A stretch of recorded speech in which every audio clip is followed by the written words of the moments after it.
Hi welcome to me మహా all in one channel. ఈరోజు కట్టెపరిగల పులుసు ఎలా చేసుకోవాలో నేను చూపిస్తానండి. చూసారా, కట్టెపరిగలు బెండకాయ పులుసు అండి.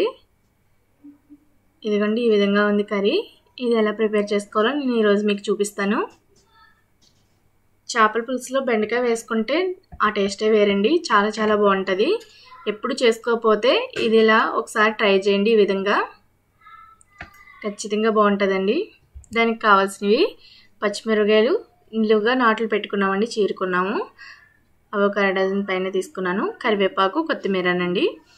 ఉల్లిపాయని కచ్చాపిచ్చగా పేస్ట్ పట్టుకోవాలండి. ఉల్లిపాయ, ధనియాలు, జీలకర్ర, అల్లం వెల్లుల్లి పేస్ట్ మొత్తం ఈ మూడు కలుపుకొని మిక్సీ పట్టుకున్నాను. ఈ విధంగా కట్టెపరుగును తీసుకున్నాం కదండి, వీటిని కడుక్కొని ఓ బౌల్లో తీసుకున్నాం. దాంట్లో కావాల్సినవి బెండకాయలండి. బెండకాయలు తీసుకున్నాను. తర్వాత నాట్లు పెట్టుకుందాం. ముందుగా పాన్ తీసుకుని దాంట్లో ఆయిల్ వేసుకుంటున్నానండి కర్రీ కోసం. ఇది ఆయిల్ వీటెక్కగానే మనం కచ్చపిచ్చగా వాడుకున్నది ఉల్లిపాయ పేస్ట్ ఉంది కదండి, ఒక 2 ఉల్లిపాయలు తీసుకున్నాను పెద్దవి. వాటిని పేస్ట్ని వేసుకుని బాగా మగ్గనివ్వాలండి. ఆయిల్ బయటకు వచ్చేంత వరకు మగ్గనివ్వాలి. దాంట్లో కొంచెం పసుపు కూడా యాడ్ చేస్తున్నాను. కట్ చేసి పెట్టుకున్న పచ్చిమిర్చిని కూడా వేస్తున్నానండి. ఇవి బాగా తిప్పుకోవాలి. ఆయిల్ బయటకు వచ్చేంత వరకు వేపుకోవాలండి. దీన్ని మసాలాని బాగా మగ్గనివ్వాలి. అలాగే కడిగి పెట్టుకుని కరివేపాకుని కూడా యాడ్ చేసుకుంటున్నాను దీంట్లో. చూసారా, ఈ విధంగా తిప్పుతూ ఉండాలి. బాగా మగ్గిన తర్వాత దాంట్లో కొంచెం సాల్ట్ కూడా వేసుకోవాలి. మనం కొంచెం తీసుకుంటే పులుసు ఉడుకుతూ ఉండగా కూడా వేసుకోవాలి. కారం వేసానండి. ఒక 4 స్పూన్స్ కారం వేసాను, టేబుల్ స్పూన్స్ తోటి. చూసారా, ఈ విధంగా తిప్పుకోవాలి.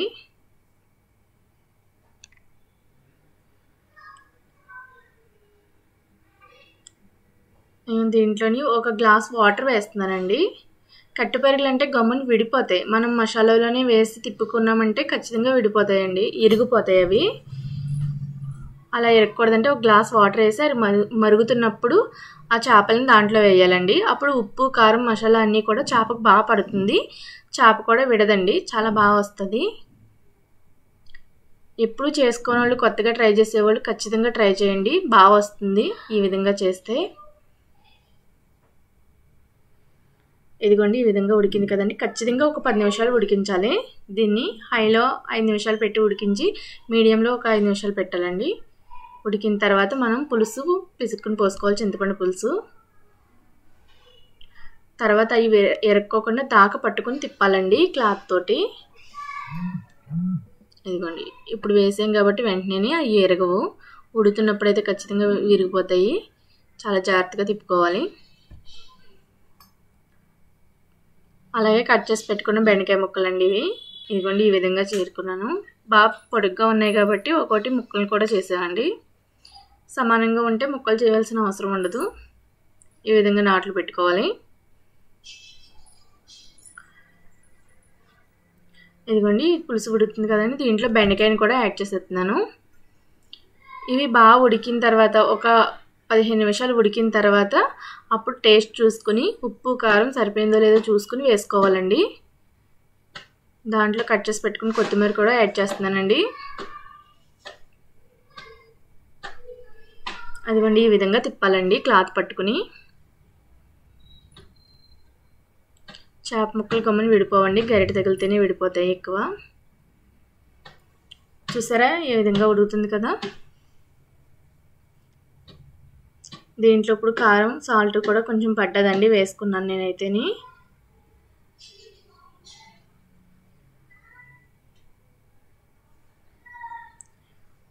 ఆయిల్ అలా పైకి వస్తుందండి చేపల పులుసులోని. ఇదైతే ఇంకో 10 నిమిషాలు ఉడికితే రెడీ అయిపోయినట్టే. ఇదిగోనండి, 10 నిమిషాలు అయిన తర్వాత తీస్తున్నాను, ఒక ప్లేట్లో తీసుకుంటున్నాను. చూసారా, కట్టెపరిగి ఇరుక్కోకుండా బాగా వచ్చింది కదండి. ఇదే విధంగా ఒకసారి ట్రై చేయండి మీరు కూడాను, ఖచ్చితంగా చాలా బాగా వస్తుందండి. మా వీడియో మీకు నచ్చినట్లయితే ప్లీజ్ షేర్, సబ్స్క్రైబ్, లైక్ చేయండి. మా ఛానల్ సపోర్ట్ చేయండి ప్లీజ్. కట్టెపరిగలు బెండకాయ పులుసు రెడీ అయిపోయిందండి. చూసారా, చాలా బాగా వచ్చిందండి. Okay friends, bye.